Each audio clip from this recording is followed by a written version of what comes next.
ছাত্ৰীসকল কালি মই তোমালোকক প্ৰত্যয় কাক বোলে আৰু লগতে প্ৰত্যয়ৰ ভাগ সম্পৰ্কে তোমালোকৰ আগত আলোচনা আগবঢ়াইছিলোঁ। আজি মই তোমালোকক প্ৰত্যয়ৰ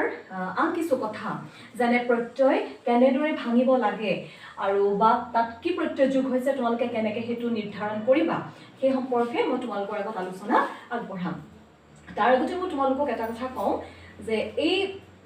ব্যাকৰণৰ যিসমূহ ধাৰণা যে কালি আমি প্ৰত্যয় কি প্ৰত্যয় কেই প্ৰকাৰৰ সেই সম্পৰ্কে পঢ়িলোঁ বা অসমীয়া ব্যাকৰণৰ আৰু বিশেষ বিশেষ যিসমূহ ধাৰণা সেই ধাৰণাসমূহ তোমালোকে এটা কথা নাভাবিবা যে এই তোমালোকৰ মেট্ৰিকৰ পৰীক্ষাত বা স্কুলৰ পৰীক্ষাত বা হাই ছেকেণ্ডেৰী পৰীক্ষাত অকল লাগিব তেনেকুৱা নহয়। তোমালোকে ভৱিষ্যতে যেতিয়া প্ৰতিযোগিতামূলক পৰীক্ষাত অৱতীৰ্ণ হ'বা তাত তোমালোকে এই ধাৰণাবিলাক আকৌ পাবা। গতিকে এতিয়া যদি তোমালোকে এই কথাবিলাক স্পষ্টকৈ ধাৰণাবিলাক আয়ত্ত কৰিবলৈ চেষ্টা কৰা তেতিয়াহ'লে কিন্তু তোমালোকৰ ভৱিষ্যতে সহায় হ'ব। বাৰু যি কি নহওক আজি মই তোমালোকক প্ৰত্যয় কিদৰে ভাঙিব লাগে বা তোমালোকে কি বুদ্ধিৰেনো প্ৰত্যয় ভঙাৰ কামটো অতি সহজতে কৰিব পাৰিবা সেই সম্পৰ্কে মই তোমালোকক অকণমান শিকাবলৈ চেষ্টা কৰিম। তাৰ আগতে মই এটা কথা কওঁ যে তোমালোকে দেখিছা যে প্ৰত্যয় ভাঙোতে মই এই কিছুমান যোগ চিন দি মই প্ৰত্যয়টো ভাঙিছোঁ শব্দটোৰ ঠিক এই একেটা পদ্ধতিৰে আমি সন্ধিও ভাঙোঁ। সন্ধি যেতিয়া ভাঙিবলৈ দিয়া হয় তেতিয়াও আমি এনেদৰেই প্লাছ চিন দি সন্ধি ভাঙোঁ। কিন্তু কথা হ'ল সন্ধি ভাঙা আৰু প্ৰত্যয় ভাঙা সেই দুটাৰ মাজত এটা বিশেষ পাৰ্থক্য আছে যে সেই পাৰ্থক্যটো হৈছে কি আমি যেতিয়া সন্ধি ভাঙোঁ সন্ধিত মূল শব্দটো ভাঙোতে আমি দুটা অংশত ভাগ কৰোঁ, প্ৰথম অংশ আৰু প্লাছ চিন দি আমি দ্বিতীয় অংশ কৰোঁ। যেতিয়া সন্ধি ভঙা যায় তেতিয়া প্ৰথম অংশ আৰু দ্বিতীয় অংশ সেই দুইটা অংশতে অৰ্থ থকাটো কিন্তু বাঞ্ছনীয় অৰ্থাৎ অৰ্থ প্ৰকাশ পাবই লাগিব আৰু সেই মূল শব্দটোৰ লগত অৰ্থ থকাকৈহে আমি সন্ধি ভাঙোঁ। কিন্তু প্ৰত্যয় আমি যেতিয়া ইয়াতে প্ৰত্যয় কিছুমান মই ভাঙি উদাহৰণ দেখুৱাইছোঁ তাত তোমালোকে এটা কথা দেখিছা যে এই যোগ চিনৰ পিছৰ অংশখিনিৰ কিন্তু কোনো অৰ্থ নাই, এই প্ৰথম অংশখিনিৰহে অৰ্থ আছে। গতিকে সন্ধি আৰু প্ৰত্যয়ৰ এটা বিশেষ পাৰ্থক্য হৈছে যে সন্ধিত যেতিয়া সন্ধি ভঙা যায় তেতিয়া প্ৰথম অংশ দ্বিতীয় অংশ দুয়োটাতে অৰ্থ থাকিব লাগিব, কিন্তু প্ৰত্যয়ৰ ক্ষেত্ৰত কেৱল প্ৰথম অংশৰ অৰ্থহে বিচাৰ কৰা হয়, বাকী পিছৰ অংশটো কিছুমান ধ্বনি বা ধ্বনি সমষ্টি যিসমূহৰ কোনো অৰ্থ নাথাকে। সেইটো হৈছে সন্ধি আৰু প্ৰত্যয়ৰ এটা বিশেষ পাৰ্থক্য। বাৰু যি কি নহওক এতিয়া মই কিছুমান উদাহৰণ ইয়াত দেখুৱাইছোঁ যিহেতু মোৰ ঠাইৰ অভাৱ গতিকে মই বহুত উদাহৰণ তোমালোকক দেখুৱাব পৰা নাই, মাত্ৰ সামান্য কেইটামান উদাহৰণৰ সহায়ত মই প্ৰত্যয় কেনেকৈ ভাঙিব লাগে সেয়া দাঙি ধৰিম। প্ৰথম মই তোমালোকক দেখুৱাইছোঁ যে লিখক শব্দটো যেতিয়া তোমালোকে প্ৰত্যয় ভাঙিবা প্ৰথম শব্দটো মন কৰিবা। তোমালোকক যিটো শব্দ দিয়া হয় সেই শব্দটো খুব মনোযোগেৰে পঢ়িবা, পঢ়ি তাৰ মানে কি সি কি কৈছে সেই কথাটো উলিয়াবলৈ চেষ্টা কৰিবা। যেতিয়া তোমালোকে অৰ্থটো উলিয়াবা তেতিয়া তোমালোকে কি কৰিবা শব্দটোৰ মূল অংশটো তোমালোকে উলিয়াই আনিবা, শব্দটো বুজিবা, বুজি শব্দটোৰ মূল অংশটো উলিয়াই আনিবা। কালি আমি এটা কথা কৈছিলোঁ যে প্ৰতিটো শব্দৰ এটা মূল অংশ থাকিব যিটোক আমি প্ৰকৃতি বুলি কওঁ। গতিকে তোমালোকে সদায় শব্দটো পঢ়িবা, পঢ়ি অৰ্থটো কি কৈছে সেইটো কথা উলিয়াবা, উলিয়াই তাৰ মূল অংশটো উলিয়াই আনিবা। এতিয়া লিখক এই শব্দটোৰ লিখক মানে হৈছে যি লেখে, গতিকে এই লিখক শব্দটোৰ মূলটো হৈছে লিখ, মূলটো লিখ আৰু যেতিয়া আমি লিখক শব্দটোৰ লিখটো উলিয়াই আনিলোঁ পিছৰ যিটো অংশ থাকি গ'ল সেইটোৱে হৈছে আমাৰ এই দ্বিতীয় অংশত পাতিবলগীয়া ধ্বনি বা ধ্বনি সমষ্টি। সেইটো এটা সুন্দৰ বুদ্ধি। আমি কেতিয়াবা প্ৰত্যয় কেনেকৈ ভাঙিব লাগে খুব চিন্তা কৰোঁ যে কেনেকৈ ভাঙিম বা ইয়াতে কি হ'ব, কাৰণ আমি যদি ব্যাকৰণৰ কিতাপসমূহ যদি আমি মেলোঁ তেতিয়াহ'লে আমাৰ এটা কথা অপ্ৰিয় সত্য যে ব্যাকৰণৰ কিতাপখনত যথেষ্টবিলাক নিয়ম দিয়া থাকে যে অপ্ৰত্যয়, উটা প্ৰত্যয়, অনা প্ৰত্যয়, আকৌ অৰিয়া প্ৰত্যয়, কিন্তু আমি তেনেকুৱা ধৰণে আমি যদি মুখস্থ কৰিবলৈ যাওঁ তেতিয়াহ'লে সেই কামটো আমাৰ কাৰণে যথেষ্ট জটিল হৈ পৰে। গতিকে তোমালোকক মই এইটো এটা একেবাৰে সহজ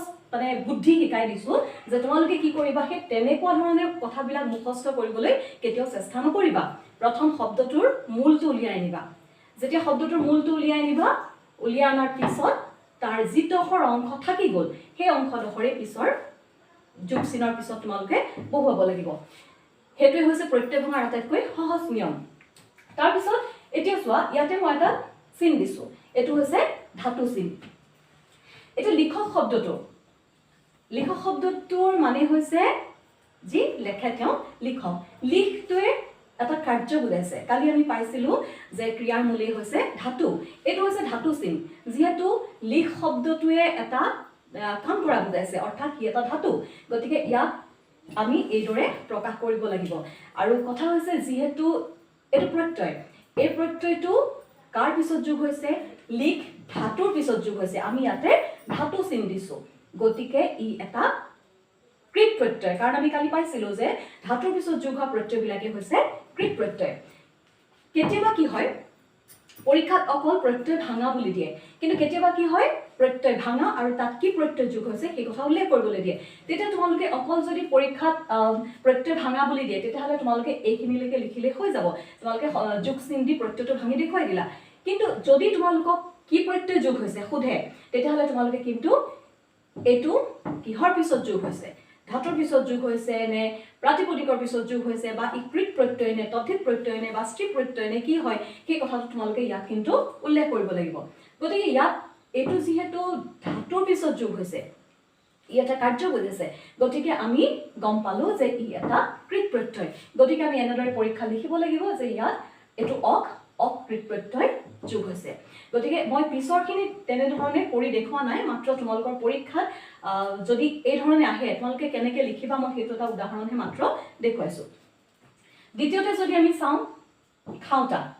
খাওঁতা শব্দটো এটা কাম কৰা বুজাইছে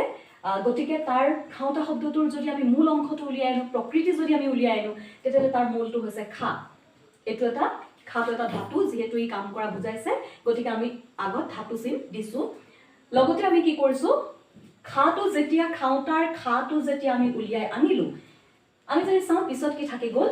উটা থাকি গ'ল গতিকে সেই খা যোগ এই পিছৰ ডখৰ আমি ইয়াতে উটা দিলো গতিকে দেখিছো যেহেতু ধাতু চিন বহুৱাইছো কাম কৰা বুজাইছে গতিকে স্বাভাৱিকতে ই কি হ'ব এটা কৃত প্ৰত্যয় গতিকে তোমালোকে পৰীক্ষাত একো বিশেষ চিন্তা কৰিব নালাগে যে কি প্ৰত্যয় যোগ হৈছে কৃত প্ৰত্যয় বিশেষকৈ কৃত প্ৰত্যয় আৰু তদ্ধিত প্ৰত্যয়ৰ পৰাই প্ৰশ্ন অহা দেখা যায় গতিকে তোমালোকে চকু মুদি তেতিয়াটো কৰিব পাৰিবা যে ই এটা কৃত প্ৰত্যয় বা ইয়াতে উটা কৃত প্ৰত্যয় যোগ হৈছে ঠিক সেইদৰে বাজনা মানে যি বাজে গতিকে ইয়াতো বাজ এটা এইটো ধাতু চিন আমি দিছো ই এটা কাম বুজাইছে গতিকে বাজ যোগ অনা এটা অনাকৃত প্ৰত্যয় যেহেতু এইটো ধাতুৰ পিছত যোগ হৈছে ইয়াতো তোমালোকে এনেধৰণে লিখিব পাৰিবা যে ইয়াত অনাকৃত প্ৰত্যয় ব্যৱহাৰ হৈছে তাৰ পিছত আমি আহো খেতিয়ক শব্দটো যেতিয়া আমি প্ৰত্যয় ভাঙিলো খেতিয়ক শব্দটোৰ যেতিয়া আমি প্ৰকৃতি বা মূল অংশটো উলিয়াই আনিলো তেতিয়াহ'লে তাৰ মূলটো হৈছে খেতি গতিকে আমি খেতিটো যেতিয়া লৈ ললো তাৰ পিছত আমাৰ কি থাকি গ'ল ইয়ক থাকি গ'ল কিন্তু আমি ইয়ক নেলিখো আমি খেতি যোগ অক লিখিম খেতিয়ক এইটো এটা খেতি শব্দটো এটা বিশেষণবাচক শব্দ গতিকে ই প্ৰাতিপদিক আৰু যেহেতু আমি কালি পাইছিলো যে প্ৰাতিপদিকৰ পিছত যিবোৰ প্ৰত্যয় যোগ হ'ব সেইবিলাক কি হ'ব তদ্ধিত প্ৰত্যয় গতিকে খেতিয়ক শব্দটো ইয়াতে কি হৈছে এটা তদ্ধিত প্ৰত্যয় যোগ হৈছে ঠিক সেইদৰে পলৰীয়া পলা যোগ অৰিয়া মিছলীয়া মিছা যোগ অলিয়া এই দুটা শব্দ মই ইয়াত বিশেষভাৱে দিয়াৰ এটা কাৰণ আছে ইয়াৰ লগতে আৰু দুটা শব্দ মই মুখেৰে কৈ দিছো আমাৰ পৰীক্ষাত এই শব্দ দুটা প্ৰায় অহা দেখা যায় আৰু কিন্তু আমাৰ ছাত্ৰ ছাত্ৰীয়ে ভুলো কৰে বহুত সেই ভুলটো কি যেতিয়া পলৰীয়া শব্দটো প্ৰত্যয় ভাঙিবলৈ দিয়া যায় তেতিয়া ছাত্ৰ ছাত্ৰীয়ে কি কৰে যে পল যোগ অৰিয়া লিখে কিন্তু কথা হৈছে পলৰীয়া মানে কি প্ৰথম কথা আমি সেইটো উলিয়াই ল'ব লাগিব তো পলৰীয়া মানে হৈছে যি পলাই যায় গতিকে সেই পলাই যোৱা কথাটোৰ লগত যদি আমি ইয়াত পল দিওঁ পল মানে হৈছে মাছ ধৰা এবিধ যতন গতিকে তাৰ লগত এই পলৰীয়া শব্দটোৰ লগত পল শব্দটোৰ কোনো এটা সম্পৰ্ক নঘটিল গতিকে আমি সেইটো কাৰণে পল দিব নোৱাৰো আমাৰ কেতিয়া অৰ্থপূৰ্ণ হ'ব যেতিয়া আমি ইয়াত পলা দিম গতিকে আমি পল নিদি পলা কৰিলো দিয়াৰ লগে আমাৰ বাকী অংক কি থাকি গ'ল পলৰীয়া অৰিয়া থাকি গ'ল গতিকে আমি পলা যোগ অৰিয়া কৰি প্ৰত্যয়টো ভাঙিলো তাৰ পিছত ঠিক সেইদৰে ছাত্ৰ ছাত্ৰীয়ে ভুল কৰে মিছলীয়া শব্দটো মিছলীয়া এইটো যদি আমি একেবাৰে ওপৰুৱাকে চাওঁ ছাত্ৰ ছাত্ৰীয়ে কি লিখে মিছ যোগ অলিয়া মিছলীয়া কিন্তু কথা হৈছে যদি মিছলীয়া মানে কি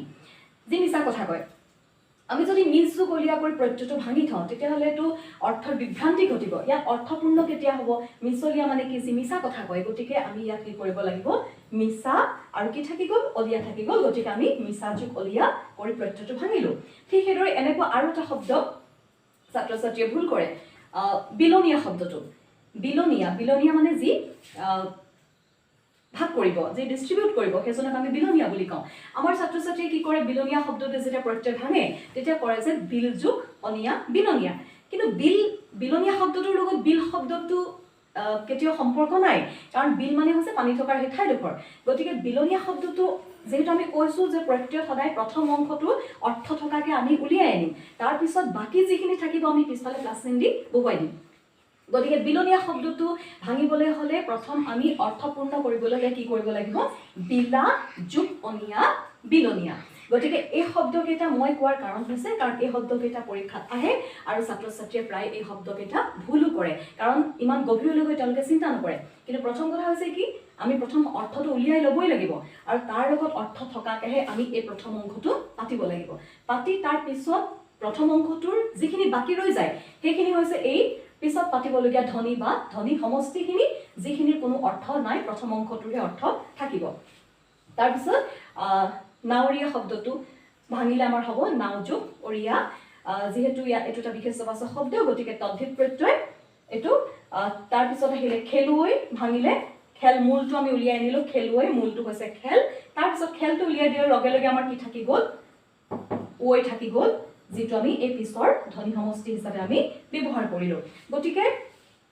প্ৰত্যয় ভাঙিবলৈ একেবাৰে সহজ যদি আমি সেই কথাটো অকনমান বুদ্ধিৰে চাওঁ আমি এই ধৰণে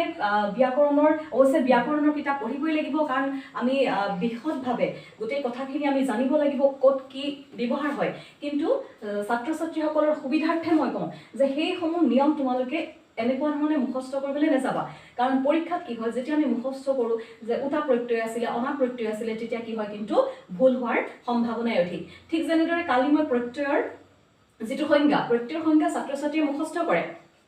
কিন্তু কথা হ'ল প্ৰত্যয় সংজ্ঞাটো যেতিয়া তোমালোকে মুখস্থ কৰিবলৈ যোৱা সেইটো মুখস্থ কৰিবলৈ গ'লে ধৰি লোৱা তোমালোকে পৰীক্ষাত পাহৰি গ'লা এটা শব্দ পাহৰি গ'লে আমি লিখিব নোৱাৰা হৈ যাওঁ গতিকে সেইটো কাৰণে মই তোমালোকক প্ৰত্যয়ৰ গোটেই ডেফিনিশ্যনটো তিনিটা ভাগত ভাগ কৰি দিছিলোঁ পইণ্টত ভাগ কৰি দিছিলোঁ কথাবিলাক সদায় তেনেকুৱা ধৰণে মনত ৰাখিবলৈ তোমালোকে চেষ্টা কৰিবা যে কি আছিলে পইণ্টকেইটা ধ্বনি বা ধ্বনি সমষ্টি লাগিব প্ৰকৃতিৰ পিছত বহি কি কৰিব এটা নতুন শব্দ সৃষ্টি কৰিব সদায় গোটেই কথাবিলাক এটা সিস্টেমেটিক তোমালোকে যেতিয়া মনত ৰাখিবলৈ চেষ্টা কৰিবা তেতিয়া তোমালোকৰ কামবিলাক সহজ হ'ব গতিকে আকৌ কৈছো প্ৰত্যয় ভাঙোতে সদায় মূল শব্দটোৰ অৰ্থটো উলিয়াই ল'বা কি কৈছে হি শব্দটোৱে কি কৈছে যেটো শব্দ তোমালোকক দিয়া হয় তাৰ মানে কি কি কৈছে সেইটো প্ৰথমতে উলিয়াই ল'বা তাৰ পিছত তাৰ লগত অৰ্থপূৰ্ণভাৱে তাৰ মূলটো উলিয়াই নিবা প্ৰত্যেকটো শব্দৰ এটা মূল থাকিবই তাৰ মূল অংশটো উলিয়াই নিবা উলিয়াই তোমালোকে লিখি ল'বা লিখাৰ পিছত যিখিনি ৰৈ যায় সেইখিনি হৈ যায় পিছৰ ধ্বনি বা ধ্বনি সমষ্টিখিনি যিখিনিৰ কিন্তু কোনো অৰ্থ নাই তাৰ পিছত তোমালোকে চিন্তা কৰিবা যে যেটো মূল তোমালোকে উলিয়ালা সেইটোৱে কাম কৰা বুজাইছে নেকি বা সেইটোৱে নাম বুজাইছে নেকি বা সেইটোৱে গুণ বুজাইছে নেকি যদি কাম কৰা হয় তেতিয়াহ'লে সেইটো ডেফিনেটলি কি হ'ব আমাৰ প্ৰত্যয় হ'ব আৰু যদি গুণ বুজায় বা নাম বুজায় তেতিয়াহ'লে সেইটো হ'ব প্ৰাতিপদিক শব্দ আৰু প্ৰাতিপদিক হ'লে সেইটো কিহত হ'ব তদ্ধিত প্ৰত্যয় গতিকে এইখিনিয়ে হৈছে তোমালোকৰ প্ৰত্যয় সম্বন্ধে জানিবলগীয়া কথা নিশ্চয় তোমালোকে এই যিখিনি মই কলো সেইখিনি তোমালোকে বুজিলা আৰু উপকৃত হলা আৰু ইমানতে মই প্ৰত্যয়ৰ এই পাঠদান সামৰণি মাৰিছো